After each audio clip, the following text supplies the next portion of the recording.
cool. Yeah, I mean, you going into cyberpunk, obviously, one of my favorite films of all time is Blade Runner, and even like the rooftop scene is very similar to the Crying in the Rain scene with Rutger Hauer, where him and Harrison Ford are on that building. One of the greatest scenes in cinematic history, and I felt, was there any inspiration that you kind of took from any like old cyberpunk films, or was this kind of strictly like you were saying, based on a lot of like Korean style action films? I'll be honest, man. A lot of it's just going off instinct. Sometimes, Matt and I are just, we're walking around LA and like, dude, take out the camera. The lighting's really cool here, and that becomes key lighting and stuff like that. So I give a lot of credit. Matt has been a really good partner. Like, we're in sync and we do a lot of cool stuff together. I guess I'm a Korean cinema because they do very good action and humor, but they have like raw emotion too, so they know how to balance it without making it go into satire territory. Yeah, and then I got one more question I'm going to give toward that, and then I'm going to try to see if we have any questions from the audience. So I'm going to give this over to Matt. So Matt, obviously, you and me, we've known each other for what, 20 plus years, I want to say. Never, growing up making really crappy movies on a flip camera. Anybody remember flip cameras? We used to make movies like that. It's crazy to think how far, we've come together. But, you working with Fernando on the first Rendezvous, because originally you guys filmed that on an Osmo Pocket camera, but this was definitely a little bit more of a challenge. Like, did you find any, like, difficulties as far as, like, filming with, like, this new equipment, or was it something that you guys were able to kind of get the hang of pretty quickly? So there was a little bit of a learning curve, but I think we both kind of picked it up pretty quickly, and I really like how it came out. And I also want to thank Fernando for allowing me to do the cinematography of his project. I learned a lot and met a lot of great people, a lot of great friends, and it's just been a great experience. But from the first movie, I found we had a lot more we could do with the Z-Cam. With the camera we're shooting on, there's a lot more we can add to it with the lenses and... Yeah, you definitely get, in this movie especially, the sequel to the first Rendezvous, you definitely get more a sense of the environment around, whereas the first Rendezvous definitely feels like a more contained action film, but for this one, it's almost, you can kind of like feel the lights in the background, and you get to really admire the colors and everything. And I really think, just from seeing this, I can only imagine what Rendezvous 3 is going to be like. So hoping it outcomes everything, man, because they always say the third one is always the worst in the trilogy, but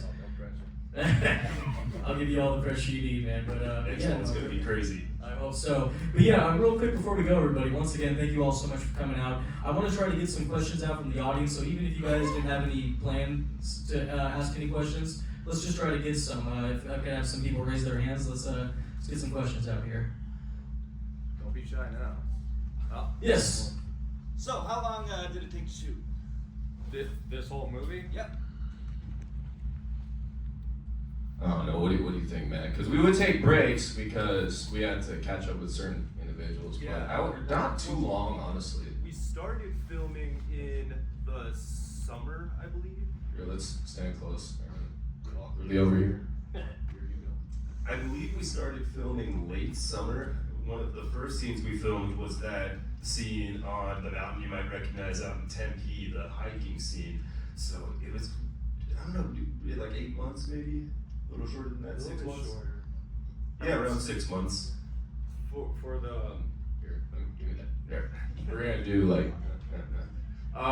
I would say probably around 6-7 months. We would pause, a lot of individuals in this movie, like, Rachel, Tommy, and TJ are very busy people.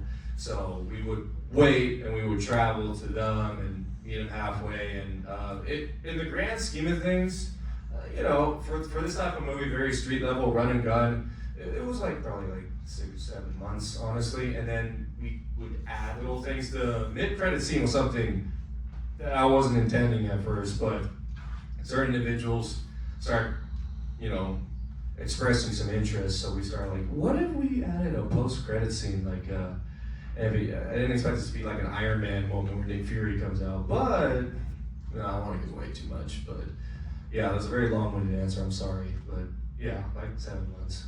Yeah. Do we got any more quick questions? Yes, right over there. Do you guys do table reads before you do your singing? No. No. We just, hey, what are you doing at this time? I'll just answer everyone. A lot of time I just text you guys. Hey, like, hey Austin, are you available? So you come to Tucson.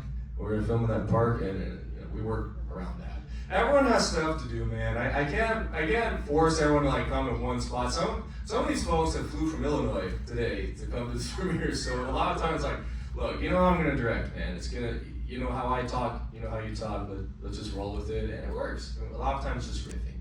But good question, thank you. Yeah. Let's go ahead and take one or two more from the audience, and after that, I'll kind of finish up with one big one. Yes, right over there. So it's more like I want to give you props. Vega, Rendezvous, seeing like the growth, the lighting, the color, the composition. Thank you. It's awesome, dude. I appreciate it. You were at Vega, weren't you? I was. I remember you It's very good well. to see you again, Jared. The door's still open for you to come if you're interested. Awesome. Yeah, let's go and take one more question from the audience, and I'll kind of end it off with one big one. Got one more. Yeah, Actually, there's a couple. Screw it. Why not? There you go, right there. Is Danica coming back? There's a possibility for you to come back if you're interested. You want to fight? Absolutely. All right. Yeah, the door's always open. It really, I have plans for Danica, but ideally it would be cool if it was something more than just like, oh, she shows up, she fights, she leaves. If I were to go past part 3, I did have an idea for a kind of a buddy cop rush hour type thing, and I think that could be very well received. I did have, because I want to, there's only so many people, but I have plans to develop, and maybe she could get a gauntlet or some type of weapon instead of a baseball bat. You never know. A baseball bat kind of just seems like a staple with her character. Yeah, she loved to hit us with that when she was. I'm sure she did. But I did see another question. Yeah, right there. I got one.